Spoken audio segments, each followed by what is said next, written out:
Buongiorno, benvenuti, ben svegliati. Qui a 7 in punto continuiamo a conoscere i candidati a sindaco per le prossime amministrative. Tornata elettorale di valore, quella del Comune di Venezia, non che le altre amministrative non siano degne di nota, ma indubbiamente i riflettori sono puntati sulla città lagunare. Uno dei candidati, do il buongiorno e benvenuto, Buongiorno a Pierangelo voi. del Zotto, del partito Movimento Prima il Veneto, punto. Assolutamente. Prima il Veneto, quando nasce? Che cosa rappresenta? Una lista civica? No? È un partito? Noi nasciamo nel 2013, all'indomani di una feroce contestazione da parte nostra nei confronti di un partito allora in voga. Di colore verde? Di colore verde. Lei è stato anche assessore in Io sono stato anche provincia di assessore in Venezia. provincia di Venezia al bilancio, in un assessorato abbastanza delicato. Abbiamo provveduto anche a risanare i conti della provincia, non come qualcuno ha detto di aver fatto nel comune di Venezia, ma noi l'abbiamo fatto mantenendo comunque una rete sociale, mantenendo comunque gli interventi necessari, non come qualche volta dico, spegnendo la luce e chiudendo il riscaldamento, però sono capaci tutti a risparmiare e a far tornare i conti in attivo. Venezia, che poi è una città particolare, ne avremo forse modo di parlarne sì, dopo. Infatti, no, volevo solo presentarla, insomma, certo, dire che certo. in qualche modo prima del 2013 lei era assessore in provincia di Venezia ed era della Lega, sì. Poi è successo quel che è successo, ma noi siamo veramente orgogliosi di aver fatto quello che abbiamo fatto, perché a un certo punto, non condividendo più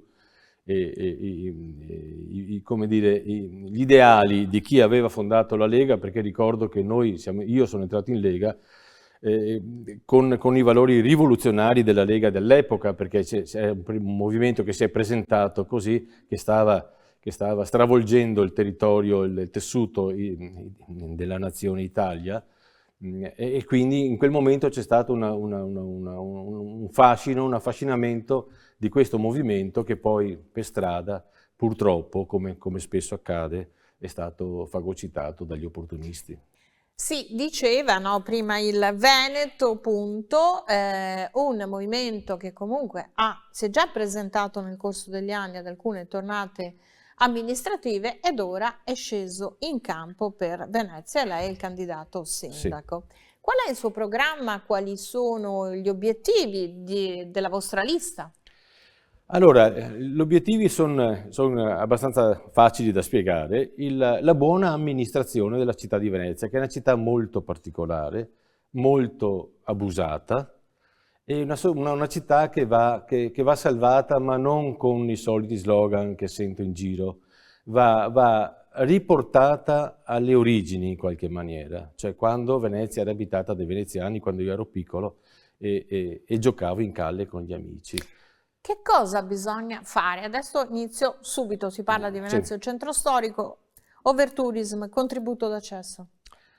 Allora, cominciamo col contributo d'accesso, che secondo noi è una grande stupidaggine, perché serve soltanto a fare cassa, perché se uno vuol venire a Venezia ci viene pagando 5 euro, pagando 10 euro, pagando anche 50 euro.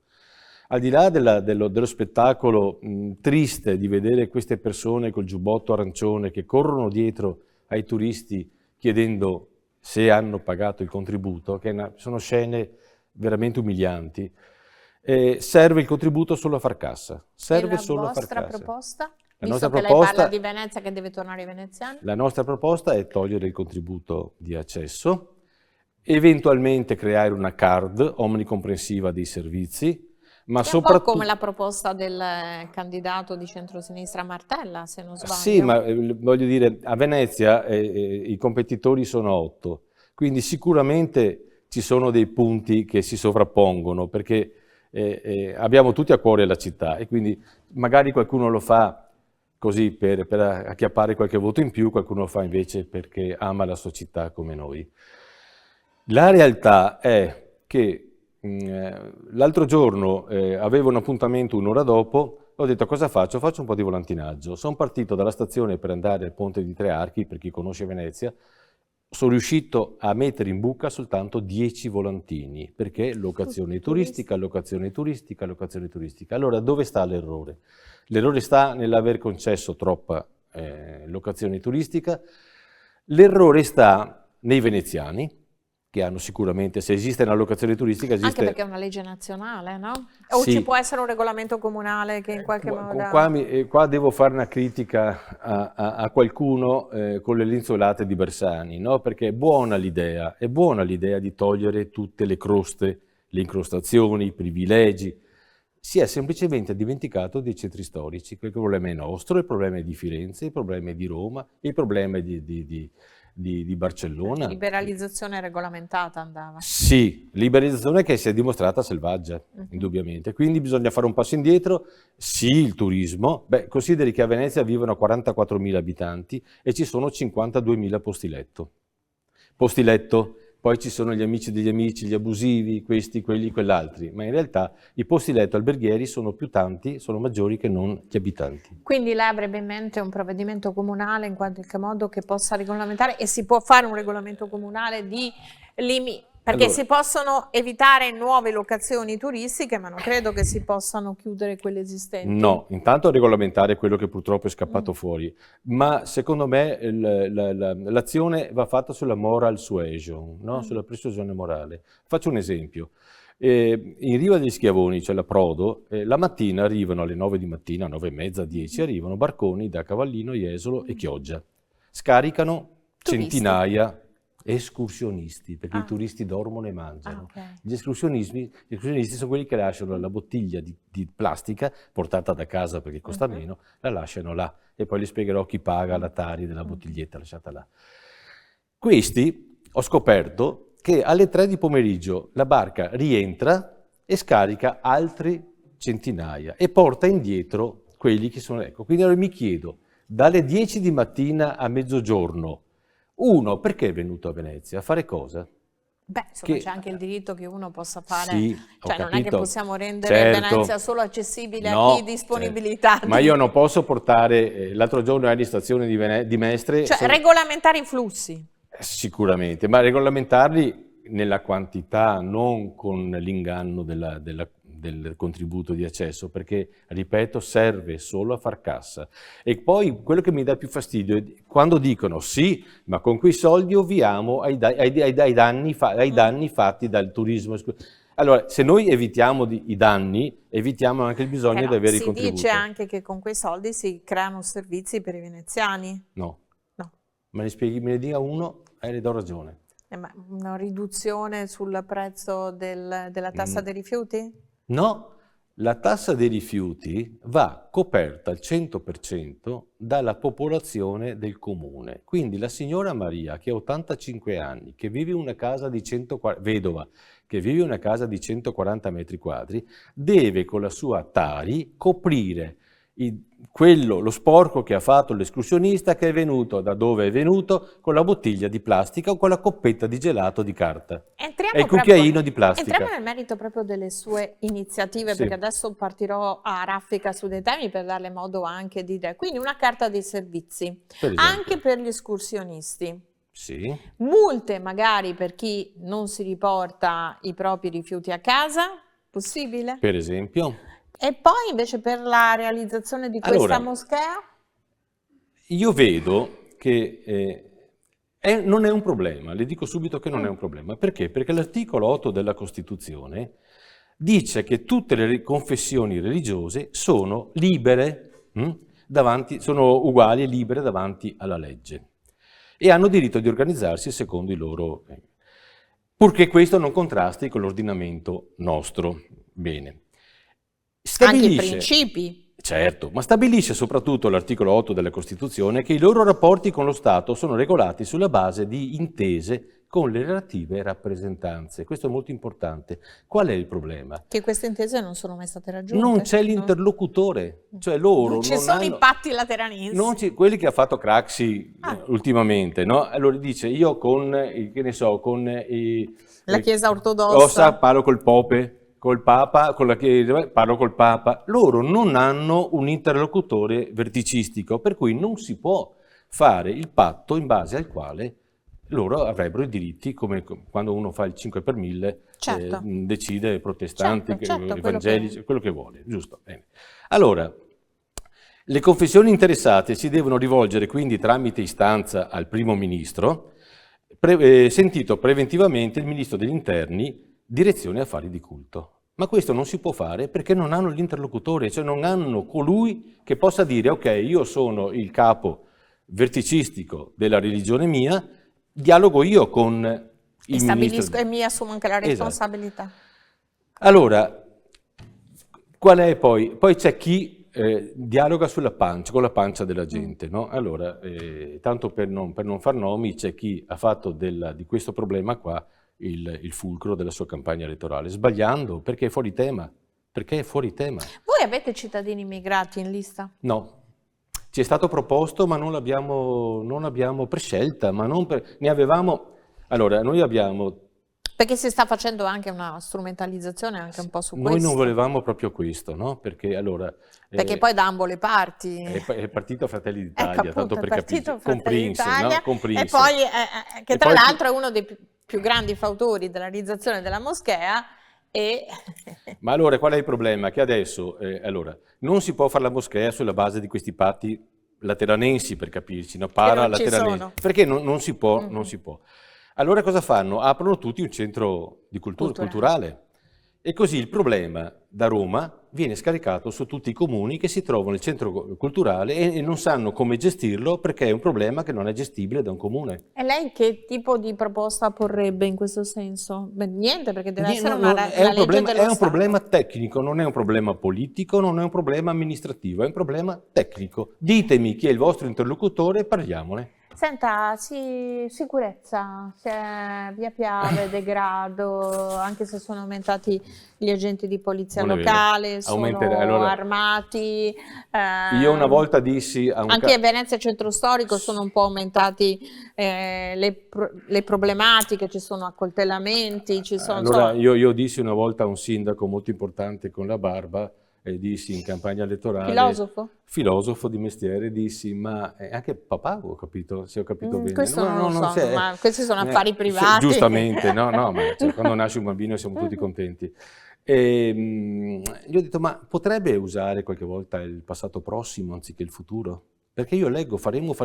Allora io dico, caro assessore del turismo, che sono 11 anni che gestisci la città, non puoi dirmi faremo, non puoi dirmi assumeremo 200 nuovi vigili. Dovresti dirmi abbiamo assunto 200 nuovi vigili. Ne hanno assunti, poi sono scappati perché non è un mestiere, come dire, vabbè, insomma, non si sono trovati bene. Sono stati assunti, sono stati là un paio di mesi, poi sono scappati. Ma sono scappati in altre città, in altri comuni? Sia in altre città come vigili, o anche hanno cambiato mestiere, certo, visto che una volta che una nel servizio pubblico può chiedere un cambio di mansione. Esatto, con i vari comuni. E siete favorevoli al poliziotto, al vigile di quartiere che invece viene proposto da... Io da bambino ho preso una multa, perché giocavo al pallone, da solo tra l'altro, da un vigile di quartiere, che tutti conoscevano, e quando faceva il cambio di turno, cioè perché c'era l'orario spezzato all'epoca, andava a casa e tornava fuori, tutti lo salutavano. Assolutamente sì. Che poi, quello che voglio dire io è che la situazione di disagio di Venezia non è, come dire, non si è creata dal nulla, è stata voluta, perché quando ero... teenager, 14-15 anni, io andavo a Mestre in via Piave, perché in via Piave c'erano i negozi più belli, c'era la gioventù, c'era la musica, i complessi. Io la chiamavo la swinging Mestre, no? Swinging London. Come fare a riportarla? Mi scusi se la incalzo, per dare anche le proposte a chi ci ascolta, ai veneziani che magari poi votano. Domanda. Questa gente che a Venezia ruba i portafogli e che a Mestre spaccia, dormirà da qualche parte? Mangerà da qualche parte? Quanto ci vuole di indagine, no? Per capire, per fermare il fenomeno? E il fenomeno c'è, non si vuole fermare, non si dica no, non è roba del comune, è roba no, perché no? Quindi lei dice che ci sono gli strumenti per eventualmente... A Venezia si può arrivare in 3 maniere, da Piazzale Roma in macchina, dalla stazione o da Punta Sabbioni. Ecco, allora io metto là. Però è da poco col decreto sicurezza che si possono fermare Il e tenere... problema non è punire il reato. Prevenzione? Neanche il problema è se io impedisco di farti lavorare, perché per loro è un mestiere rubare i portafogli. Certo. Ecco, se io ti impedisco di rubare, ti rendo economico il tuo mestiere e te ne vai da un'altra parte. Perché se non guadagni, vai via. Parliamo adesso di Porto Marghera, il futuro di Porto Marghera, il rilancio non solo turismo, anche altre attività. Quali sono le sue proposte? Allora, l'offshore, il ecco, MOSE? Offshore no, perché offshore significa nave madre fuori e tante piccole navi figlie che portano i container dalla nave madre scaricati sulle navi figlie e poi scaricati. Quindi crei maggior traffico, maggior inquinamento e maggior disagio. Il MOSE intralcia il porto, capisco, ma anche il porto intralcia il MOSE. Ecco, quindi qual è la soluzione? Noi chiediamo un'autorità assolutamente indipendente. C'è, no? È appena stata istituita. Noi chiediamo un'autorità deve capirmi, assolutamente indipendente che faccia il bene della città e che dica il porto si può usare per il X%, tot giornate all'anno vanno chiuse perché l'alta marea e in quei giorni là si provvede diversamente, però ci deve essere, io non sono ingegnere idraulico, dico sempre, io non posso dire qual è la soluzione perché non è il mio mestiere, però io chiedo un'autorità indipendente. Per quanto riguarda le municipalità, che ruolo devono avere? Io sono stato vicepresidente della municipalità del Lido e sono stato capogruppo nel quartiere 1 di Castello nel 2000. Le municipalità non servono. Venezia è andata sotto le 250.000 abitanti, quando una città va sotto i 250.000 non sono compresa Mestre, ovviamente. Compresa Mestre, Venezia purtroppo. Mestre, Zelarino, perché, Favaro, perché questo è un buon intervento, perché si parla di Venezia, centro storico che perde abitanti, in realtà chi perde più abitanti è Mestre. Perché non ce la fanno più, scappano a Spinea, scappano a Marcon, scappano a Mogliano. Ma non vengono sostituiti da nuovi abitanti, nuovi residenti? Che lavorano al Fincantieri? E gli studenti universitari? Ah, i famosi cittadini equivalenti che diceva sempre quel sindaco con la barba, diceva, sono cittadini equivalenti, ma sull'università c'è una cosa da dire.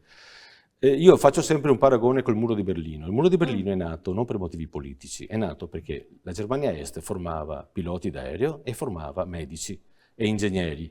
Una volta formati andavano di là a prendere 10 volte tanto e quindi spendeva, e succede a noi perché laureiamo bravi ragazzi a Ca' Foscari, laureiamo bravi ragazzi ad architettura, adesso abbiamo anche i filoni di medicina, ma sti ragazzi dopo si fermano a Venezia? No, perché a Venezia purtroppo, lo dico con angoscia, vivi solo se fai il cuoco, il cameriere o il barista.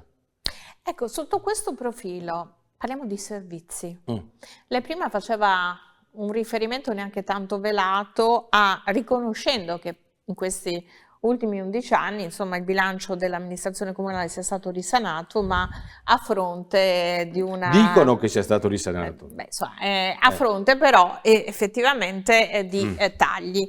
Tagli dove sono stati, lei dice, ai servizi. Che servizi mancano e che servizi vorrebbe reintegrare in caso diventasse sindaco? Mancano tutti, sono stati tagliati tutti i servizi sociali, cioè il disagio di Mestre, che è la capitale dello spaccio della droga, e tutti sti ragazzi che hanno chiaramente dei problemi sono lasciati a se stessi, sono come i dipendenti della Fincantieri. Finché sono utili, poi vengono lasciati allo sbando in città. E quindi allora tutta la rete sociale che sicuramente costava, che dicono anche che sia stata incrementata? Dicono. Io abito a Venezia, abito al Lido per la verità, ma frequento Venezia e vado spesso a Mestre, non quotidianamente ma quasi, non mi risulta. Quindi che cosa proporrebbe si parla tanto di social housing, anche per l'assistenza agli anziani soli, insomma, che cosa fare per corroborare i servizi sociali? Servizi. Venezia è una città come dire, di single, perché molto spesso sono vedovi e vedove, l'età media è 75, 70, quasi 80, e quindi là c'è della popolazione che ha delle esigenze particolari, cioè la signora, ripeto, Maria, che ha 85 anni, ha determinate esigenze, forse di socializzare, di avere un punto di riferimento dove vanno gli anziani, una rete minima di socializzazione, perché altrimenti uno si chiude in casa, accende la televisione, chiedo scusa, non parlo No, di capisco. corde in casa dell'impiccato, ma voglio dire, uno si chiude, non socializza più, mentre socializzare significa vivere anche, no? Quindi guarda pure 5-6 ore di televisione, però poi vai... Ma per socializzare, oltre a creare i servizi, bisognerebbe anche rivitalizzare, e qui faccio riferimento al centro storico forse di Mestre, le attività commerciali.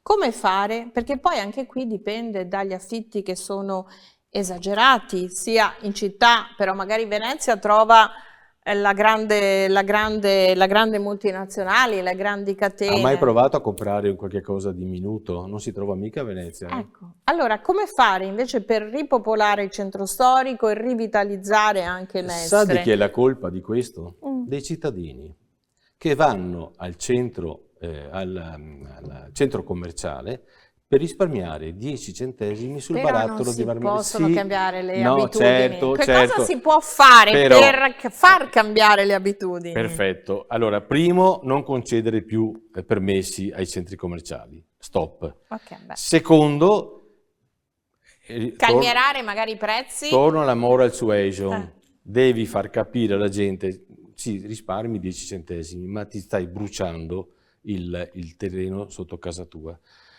E questo va in qualche maniera...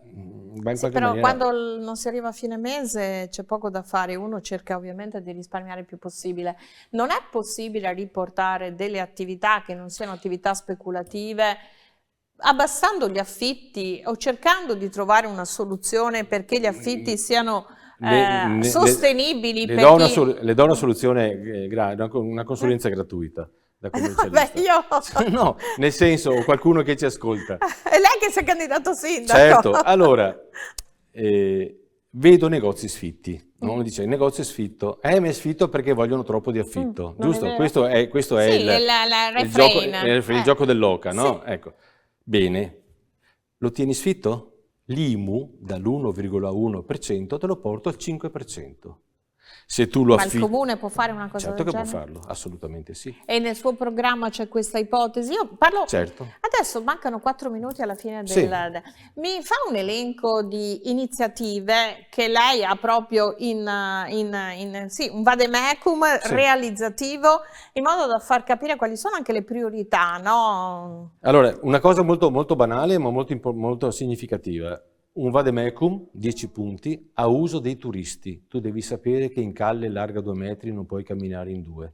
È una banalità, ma quando uno è a Venezia e non riesce, deve andare da qua a là e non riesce perché c'ha la... Ecco, quindi allora, ti dico le regole per vivere a Venezia. In fila indiana se la calle è più stretta. Non ci si siede sui ponti perché i ponti servono a passare da qua a da là attraversando il canale. Però c'è già Respect on Venice. Qualcosa di più... Come fare ad applicarlo, a farlo rispettare? Allora, c'è qualcosa, ma non si fa applicare. Allora, vuole un punto forte? Sì, abbiamo 3 minuti, vada, punto non forte. Interrompo più. Spoil system, cambio dei vertici della polizia locale, cambio di vertici di Veritas, cambio di vertici di ACTV, cambio di vertici di AVM, dimentico qualcuno, cambio di vertici di Vela, perché la città non è casualmente ridotta così. È il frutto di scelte ben precise, perché il problema di Venezia è che c'è troppa ricchezza e quindi qualcuno che andrà ad amministrarla dovrà dire sì, la ricchezza, ma va controbilanciata da una gestione umana della città. Quindi il punto forte, spoil system di tutte le partecipate. Beh, credo che... E naturalmente dei dirigenti del comune, ovviamente. Ma quelli si possono cambiare? In provincia noi abbiamo fatto come primo provvedimento la ruotazione dei dirigenti. Quindi cambiare ruoli. Avevano proprio un giro di 90 gradi, chi era di qua è andato di là, chi era di qua è Come a andato di là. scuola quando si cambiano i banchi, se si parla con il compagno di... Quando si chiamano i docenti più che i banchi. Ah, ho capito. Altre cose pratiche? Allora, il buon governo della città. Parcheggi per i pendolari. Allora, noi abbiamo vaporetti e motoscafi. Se lei guarda una foto di Venezia degli anni 30 o anche di fine 800, quando i gondolieri protestavano contro i vaporetti, non è cambiato nulla. Le chiglie sono uguali, il motondoso creato dai mezzi pubblici sono uguali, le linee sono uguali, ma ci sono delle situazioni in cui potresti fare il servizio cambiando la linea, il percorso della linea. Ma è tutto cristallizzato, cioè se io prendo il vaporetto 1, che io sia un cittadino, che sia un turista, mi faccio tutto il Canal Grande in 1 ora e 10 minuti. Ma io sono un cittadino e tu sei turista. Poi fanno le entrate separate, no? Priority, no? Poi c'è il turista che non gli si apre, gli guarda che è solo per i veneziani il priority, tu sei di là. E poi c'è l'omino con la catena che, come arriva il motoscafo, apre e i due flussi si confondono. Allora qualche volta vado e gli dico: guardi che lei è pagato per separare i flussi, non per confonderli. Quindi prima tutti questi, entrati questi, apri quella... Sono cose molto banali, però la qualità di vita di Venezia è fatta di cose, di trascuratezze banali. Quindi attenzioni del dettaglio, più attenzione al dettaglio. Un'ultima cosa, Bosco dello Sport. Lei sta parlando con una persona... Però Venezia è in Serie A adesso. Sì, allora io sono stato arbitro di calcio, semiprofessionistico, un anno sono stato premiato come migliore arbitro in Italia. Vabbè, andrà finito. Sì, no, per dire che me ne intendo di calcio, perché ho arbitrato... ecco, 40 secondi. 40 secondi. Bosco dello Sport intanto andava fatto a Marghera, dove c'è spazio a volontà, e poi è cemento, cioè tu non puoi sottrarre verde per far cemento quando a un mezzo chilometro di là c'è Marghera in cui c'è tutto quello che puoi fare. Secondo, io sto aspettando ancora gli alberi, hanno promesso 10.000 alberi, ma di questi 8.000 sono arbusti, quindi siepi.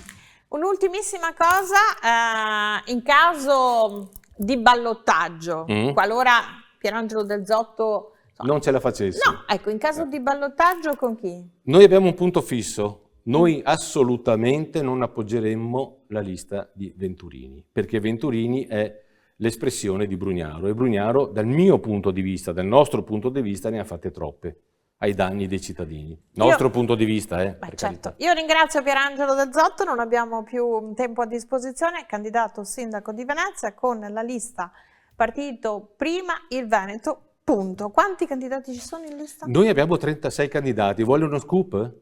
Me l'ero tenuto per la conferenza stampa, lo vuole lei? Certo.